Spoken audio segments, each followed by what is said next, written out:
Hello, this is just a quick video that I thought I would share about a philosophy about comparing yourself to a curry.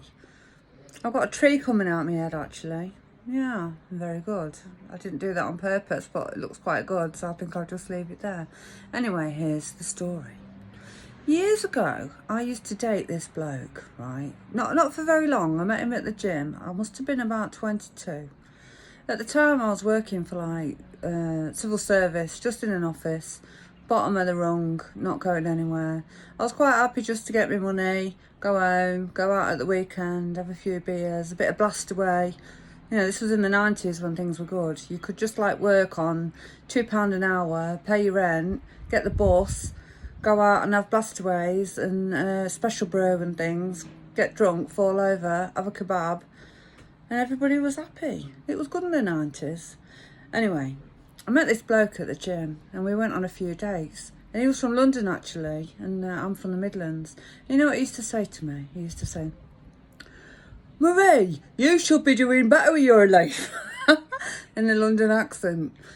"You have got A-levels, you're quite intelligent, and I don't know why you are only working as a clerical officer." And I used to be like, well, I'm quite happy. I just want to go out at the weekend and have enough money for my bus fare and a few blastaways at the weekend. "But you can be doing so much more with your life," he said in his London accent.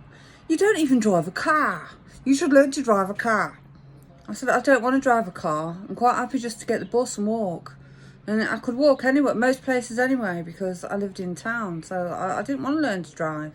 Actually, I did learn to drive years later. Worst mistake I ever made. And what happened was, I ended up giving my driving licence back after spending £10,000 on driving lessons and purchasing 3 different cars because I wasn't comfortable in any of them. After I got arrested regarding an accident, and it was the most stressful thing that ever happened to me, and I will never drive a car again. Anyway, at that time, quite rightly, I was quite happy just getting the bus.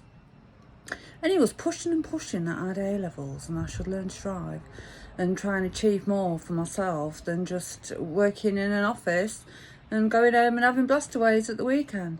And I said to my dad, "Dad, this man is really nice actually, quite kind. He bought me some Chanel No. 19 body lotion, but he's really pushing me to get a better job and go and get a degree and learn to drive a car." And you know what my dad said?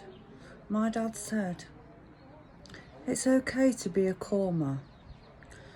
If you're a cormer and you spend all your time trying to be a madras, you'll never be happy. Just accept that you're a cormer and you will find happiness." Anyway, it didn't work out with this bloke because we, after sort of me delaying for quite a while, we did it, so to speak. And he went like this. So he said to me straight afterwards, he said, "Blink your neck," in his London accent. "I'm not being funny, but it was like a bucket." So then the next time we were supposed to be going swimming, he was going to pick me up somewhere. I just didn't turn up. I couldn't bring myself to do it. So I did the cormer thing and I just didn't go. And that was the end of that. But yeah, the moral of the story is, if people are pushing you or you're feeling pressure to be something that you're not and go at a faster speed than your inner self can go at, just be the curry that you were born to be. Be a korma. Kormas are nice. Tasty, creamy, mild. And you know what else about kormas? They're really popular. Bit like a scampi.